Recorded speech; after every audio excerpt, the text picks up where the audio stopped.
गीता का संदेश सुनाया था, जो कि 12 करोड़ 40 लाख वर्ष पूर्व सूर्य के देवता विवस्वान को बताया था।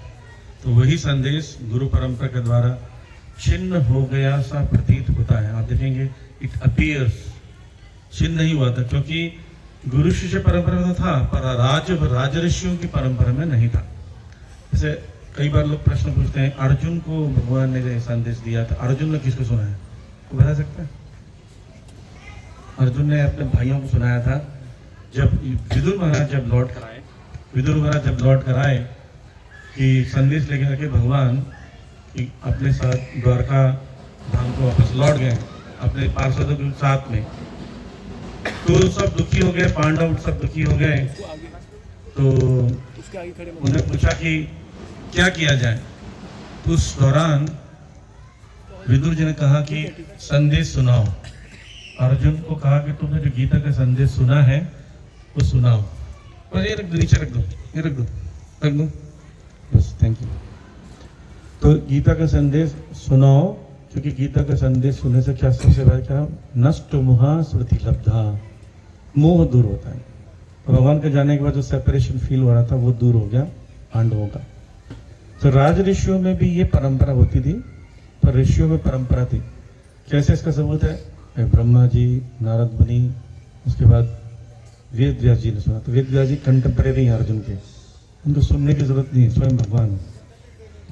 वो परंपरा के द्वारा ये ज्ञान हमको अभी मिल रहा है। अगर आप गीता का संदेश देखेंगे, अर्जुन जी का नाम नहीं है, वेद व्यास जी का नाम है। तो मतलब ये ज्ञान हमको पहले से परंपरा के द्वारा आ रहा था। लेकिन राजा लोग इसको फॉलो नहीं करते, राजाओं में ये छिन्न हो गया ऐसा प्रतीत होता है। तो भगवान ने दोबारा ये ज्ञान दिया। तो अर्जुन ने पूछा कि सूर्य के देवता को अपने पहले दिया वो ज्ञान, तो सूर्य के देवता तो आपसे ज्येष्ठ है। तो भगवान बोलते हैं बहुनी में व्यतीतानि जन्मानि तब च अर्जुन, तुम्हारा बहुत जन्म हो गया, मेरा भी हो गया, लेकिन तुम्हें याद नहीं है ना, तुम वित्त परंतपा मुझे याद है। तो ये स्थान है जहाँ पर भगवान ने ज्ञान दिया। और ज्ञान को देखा जाए तो गीता का सार समझा जाए तो एक तो चैप्टर का नाम ही गीता का सार है ना? कौन सा चैप्टर? Second chapter. तो उसमें पूरा तीनों योग के बारे में भगवान ने बता दिया। आप देखेंगे तो तीनों योग के बारे में जब कंफ्यूजन हुआ कि क्या करना क्या है, अर्जुन पूछते हैं इतने सारी व्याख्याएं, इतनी सारी एक्सप्लेनेशन, तीसरे अध्याय के पहले श्लोक में बोलते हैं मैं कंफ्यूज हूँ, मुझे पता नहीं चल रहा है कि ज्ञान को पालन करूं या संन्यास धर्म का पालन करूं या भक्ति योग या निष्काम कर्म को करूं। तो भगवान ने आगे एक्सप्लेन करना शुरू किया। तो भगवान ने सारे डाउट्स क्लियर करने के बाद अंतिम में पूछते हैं कि अंतिम में भगवान बोलते हैं तुम नहीं पूछे हो, जो नहीं जानना चाहते वो भी मैं बता रहा हूँ। वो कब बताए? भगवान बोले मैं गुह्य ज्ञान, गुह्यतर ज्ञान बताने के बाद तुम्हें गुह्यतम ज्ञान बता रहा हूँ, क्योंकि तुम अनुसूय हो। अनुसूय का मतलब होता है ईर्ष्या रहित हो, इसलिए मैं तुम्हें ज्ञान देने जा रहा हूँ। तो 65वें श्लोक 18 चैप्टर 65वें 63 में बात बोली कि उसके पहले गुह्य ज्ञान, गुह्यतर ज्ञान बताया, और 65 में और 66 में गुह्यतम ज्ञान बता रहे हैं, the top most confidential knowledge. तो क्या है कि मन मना मत भक्तो मध्याजी माम नमोस करो, कि मेरी मुझ में मन लगाओ, मेरा पूजा करो, मेरा भक्त बनो और मुझे नमस्कार करो। फिर अंतिम बोलते हैं सर्वधर्मान परित्यज्य माम एकम शरणं व्रज अहम त्वाम सर्वभूतेभ्यो मोक्षयिष्यामि मां शुचा। तो ये संदेश है कि यहाँ से दिल्ली जाकर अपने आप को सरेंडर कर दें। नहीं यही है गीता का सार, यही है। ये तो भगवान ये बात बोलते ही क्यों? तो जहाँ आप देखेंगे एक जगह बोलते हैं ईशान तो अंतगतम पापम जनाना पुण्य कर्मणाम, बोल रहे हैं ईशान तो अंतगतम पापम, जिनका पाप नष्ट हो गया, पुण्य कर्मणाम ते द्वंद्व मोह निर्मुक्ता भजन तमाम दृढ़ता। तो वो क्या कर रहे हैं? द्वंद्व से निर्मुक्त होकर मेरे भजन कर रहे हैं। तो बोले कौन? जो पाप को नष्ट कर चुके हैं, पुण्य कर्म अर्जित कर चुके हैं। और सर्वधर्मान परित्यज्य में क्या हो रहे हैं? मेरी शरण में आ जाओ, पाप को मैं नष्ट करूंगा। तो ऐसा लग रहा है कॉन्ट्रडिक्शन है। एक जगह बोले जो पाप को नष्ट करते हैं वही मेरा भजन करते हैं, दूसरी तरफ बोले मेरे पास आ जाओ मैं तुम्हारे नष्ट करूंगा। इसका बहुत अच्छा एक्सप्लेनेशन हमारे विश्वनाथ चक्रवर्ती ठाकुर टीका में बताते हैं। जैसे एक माँ अपने बच्चे को बोलती है, जब छोटा बच्चा भी चलना सीखता है तो मल मूत्र वो अपने कपड़े में त्याग देता है, तो माँ चाहती है कि वो सीख जाए मलमूत्र टॉयलेट में त्यागना। तो माँ क्या बोलती है, अगली बार तुमने सुसु पोटी अगर कपड़े में किया तो मैं साफ नहीं करूंगी, ठीक है? बता, हाँ, छोड़ देती माँ उसको। अब उसको जैसे प्रेशर फील होता है तो उस समय वो उसकी माँ की बात आती है, माँ साफ नहीं करेगी। तो क्या अगर थोड़ी दूर चलता है, चलते जाते उसके कपड़े में हो जाता है। माँ आती उसको बोलती, क्या किया तुमने, सुसु पोटी कर दिया? बोलता मम्मा, तो माँ उठा लेती गोदी में।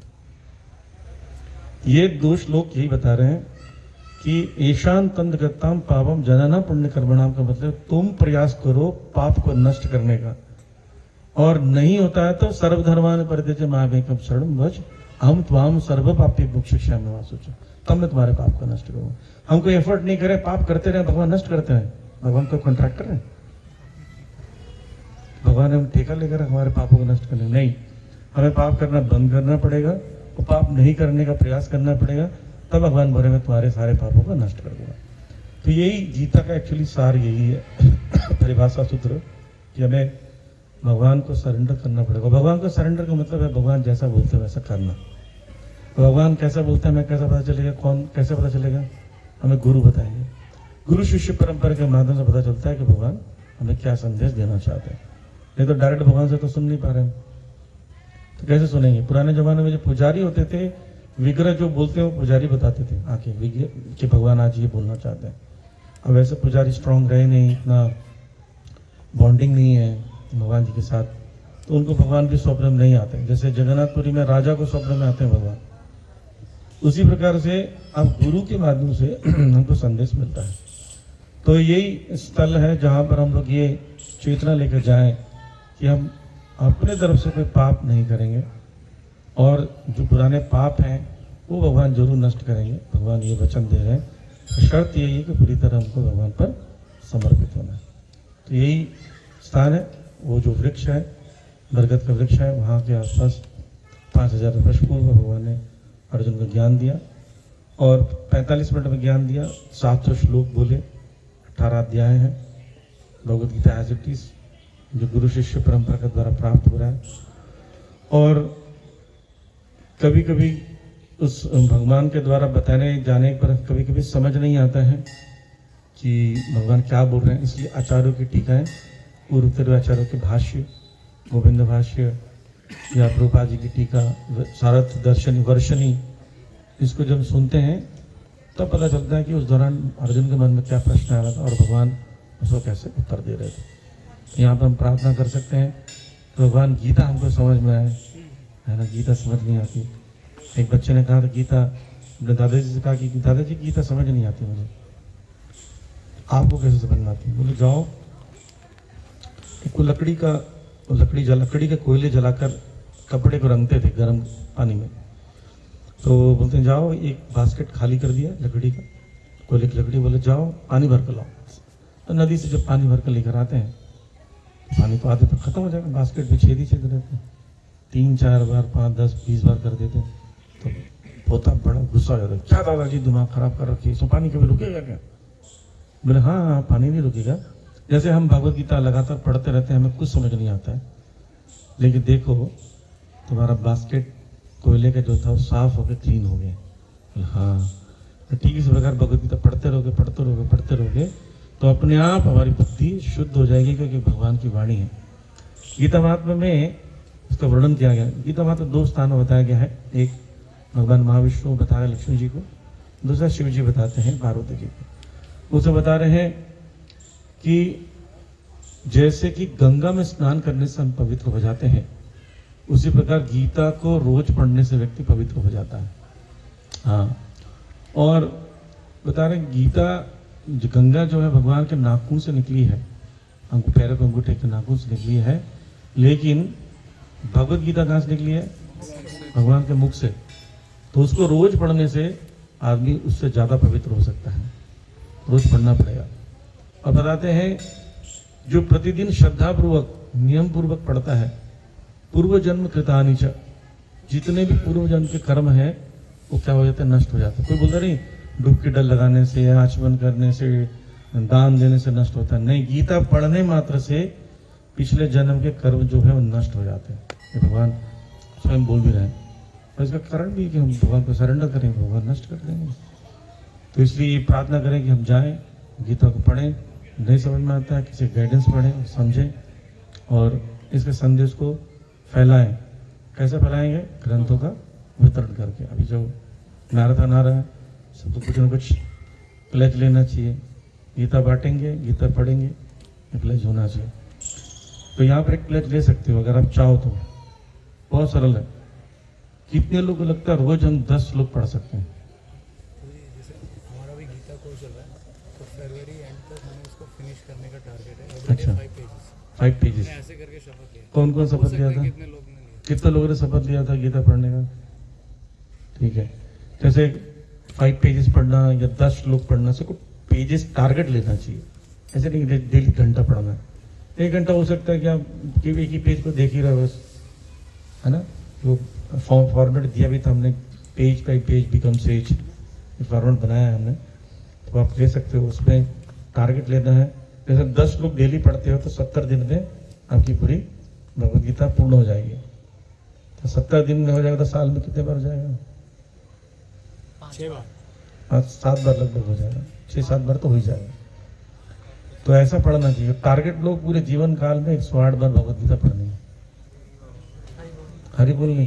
कितने लोग सोचते कर लेंगे, कल ना मर जाए अलग बात है, लेकिन अगर 70 साल तक जियोगे तो नहीं कर सकते 108 बार। तो प्रयास तो करूंगा, बोल दो भाई। नहीं, कौन कौन सोचता है कर लेंगे, प्रयास करेंगे। 108 बार पढ़ना है और टारगेट यही है। जैसे 5 पेज का लिया पढ़ने का या 10 श्लोक पढ़ने का टारगेट लो, प्रतिदिन उसको पूरा करो। और एक और टारगेट, गीता मैराथन आ रहा है, गीता में बुक्स लोगों तक पहुंचानी, क्योंकि आजकल लोग खुद पढ़ने नहीं आते हैं। जैसे जो बीमार रहता है व्यक्ति, वो हॉस्पिटल में दिखाने नहीं आ सकता, ज़्यादा बीमार हो जाता तो क्या एम्बुलेंस उसके पास जाती है। तो ये लोग सब भगवद गीता लेने सांसारिक लोग नहीं आते हैं। तो भक्तों का कार्यक्रम है अपनी गीता लेके हम पहुंच जाएं और उनको फर्स्ट एड दे दें। वो ले लेगा, पढ़ने लगेगा तो फिर वो अंधेरा जाएगा, राइट। फिर ओपीडी में आएगा, ट्रीटमेंट कराएगा वीकली क्लास में, इवॉल्व क्लास में।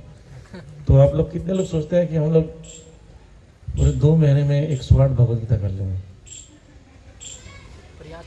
हाँ, वही प्रयास ही करना और क्या। कर्मणे अधिकारस्ते महाफलेषु कदाचन। प्रयास ही आपका अधिकार में है। कितने लोग सोचते हैं 108 कर लेंगे? फोटो खींच लेते हैं, मुकर ना जाए, कहीं मुकर ना जाए। चलिए हाथ खड़ा कर लिए सब लोग, पूरा आशीर्वाद वाला नहीं। तो हम गीता मैराथन के आने वाली गीता मैराथन के उपलक्ष्य में बोलिए, आप भी ये वचन देते हैं कि दिसंबर मैराथन पूर्ण होते ही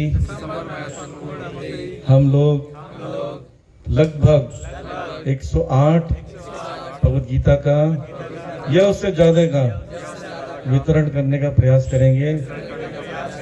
और हे भगवान कृष्ण, अगर हम नहीं कर सके तो हमारी ऐसी हालत कर देना, ऐसी हालत कर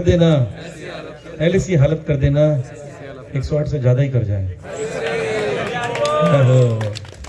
देखिए, गीता बांटने से ना जल्दी समझ में आएगा। पता क्यों? मर्सी मिलती है। भगवान बोल रहे हैं 18 चैप्टर में वर्स नंबर 68, गीता जो दूसरों के ज्ञान को है, तमाम ज्ञान जो दूसरों को देता है वो मेरा अत्यंत प्रिय है। और 69 में बोलते हैं इससे प्रिय न कभी कोई था और न कभी होगा, राइट। क्यों? उससे क्या बेनिफिट है? बांटने वाले का बेनिफिट तो मिल रहा है। जो पढ़ता है उसको अपनी बुद्धि से पूजा करता है, वर्स नंबर 18.70 में बोलते हैं।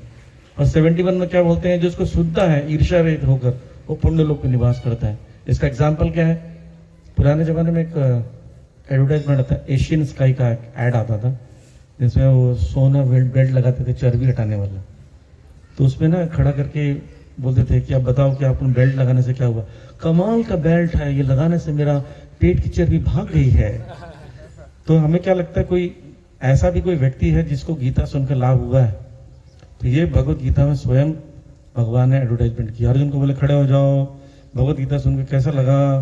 तो बोलते नष्ट मोहा स्मृति लब्धात पद प्रसादात मैं अच्युताः। नष्ट मोहा, मेरा मोह नष्ट हो गया है, अब मैं करिष्ये वचनं, तो आप जो बोलोगे करने के लिए तैयार हूँ। तो अर्जुन एक बहुत बड़ा उदाहरण है। 5000 साल पहले जब से इतनी इजीली समझ में आ गया था, अब तो सब आराम से बैठा कर पढ़ाया जा रहा है। अर्जुन को तो कितने मिनट बताया गया था। दोबारा अर्जुन पूछता कि दोबारा बताओ, क्या समझ नहीं आया है।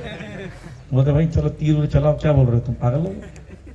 लेकिन सोचो आप 100 बार पढ़ सकते हो, क्योंकि आपके बुक फॉर्म में है, रिकॉर्डेड है, लेक्चर्स होते हैं, क्लासेस होते हैं, सेमिनार्स होते हैं, ऑडियो वीडियो सब अवेलेबल है। तब तो ज्यादा समझ में आना चाहिए। शर्त ये है कि हमें इसको नियमित रूप से पढ़ना है। हरिनाम संकीर्तन की, ज्योति सर जन्मस्थली की, साई गौर प्रेमानंदे। हरे कृष्ण। 25 फरवरी तक हमें गीता खत्म करनी है, ये प्लेज लिया हमने। हाँ, आप लोगों ने जो प्रवचन लिया था 25 फरवरी को पूर्ण करना है। गीता खत्म मत कर देना, गीता का अध्ययन जो है पूर्ण करना है। 25 फरवरी को जो अपना पढ़ लिया था तो कर लेंगे ना। कितने लोग का ये रिदम में चला, कितने लोग हाफ कर दिए, सेकंड चैप्टर। ठीक है, टारगेट है 25 फरवरी को। अगर आप लोग जो पूरा कर लोगे तो फिर नया लीला स्थल लेके जाएंगे। उनमें वो ऑफर करना 50 लोग।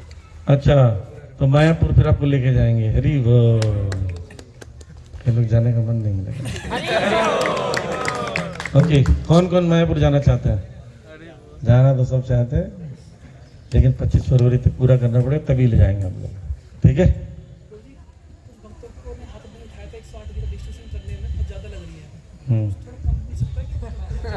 नहीं, मैं ऐसा नहीं करना चाहता हूँ, नहीं तो 108 वाले कम कर लेंगे। एनीवे, जो लोग 108 नहीं, लेकिन मैं तो बोलता हूँ भगवान क्या देखते हैं, कर्मण्ये एव अधिकारस्ते महाफलेषु कदाचित्। कर्म करो, फल की चिंता मत करो। ठीक, इसका मतलब आप प्रयास करो। भगवान पता, भगवान के पास एक डायरी है, उसमें प्रयास देखते रहते हैं, आपने क्या प्रयास किया, क्या प्रयास किया। आप प्रयास ही नहीं करना चाहते हो, भगवान कोई मदद नहीं कर सकते। भगवान भी उसी की मदद करते हैं जो अपनी मदद करना चाहता है। तो 108 करने का प्रयास करोगे तब जाके होगा। जैसे अच्छा, एग्जाम में कितना परसेंटेज लाना चाहता है व्यक्ति, कितने परसेंटेज की तैयारी करता है? 100 की ना, तब आते हैं 60-70। ओके, बोले नहीं ये 33 मिल रहा है बस, वो फेल पक्का है। प्रभुपाद जी कहते हैं गेंडे के शिकार करो, गेंडे के शिकार करो, दो चीज होगा, या तो गेंडा मरेगा या आप मरोगे, दोनों में आपका नाम होगा। नहीं बोले गेंडे को मारते हुए प्रभु जी मर गए, माय गॉड। और या तो गेंडे को मार दिया या गेंडे ने मार दिया, दोनों केस में आपका नाम होगा। अब चिड़िया मारने निकले, प्रभु जी चिड़िया मारने निकले तो पैर फिसल गया, गोली खुद ही को लग गई, चिड़िया उड़ गई, कितना बदनामी होगा, राइट। या मार भी दिया, चिड़िया को मार लीजिए, चिड़िया मार गई, बोले चिड़िया मारी, बोले क्या पता पहले से मरी थी, लेकर आ गया, राइट। तो इसलिए टारगेट बड़ा लो, थिंक बिग, छोटा मत सोचो। प्रभुपाद जी का छोटा सोचते तो पूरे विश्व में इस्कॉन की स्थापना नहीं होती, है ना। तो अगर हम लोग श्रील प्रभुपाद जी के पोते हैं तो हमें कुछ करना पड़ेगा। फिर से बताओ कितने लोग 108 भगवद गीता करने का टारगेट ले रहे हैं? अभी भी कई लोग खड़ा नहीं कर रहे हैं हाथ, इवन अमृत लीला प्रभु भी नहीं खड़ा किया। अब फिर से बड़े होने में, चलिए कौन कौन श्रील प्रभुपाद जी का पोता है जो बोलता है कि 108 भगवद गीता से ज्यादा भगवद गीता हम करेंगे? ये हुई ना, हमारे पिताजी भी शेर हैं, हमारे दादाजी बब्बर शेर थे, हमें लोमड़ी नहीं बनना। ठीक है, हरे कृष्णा, थैंक यू। चले।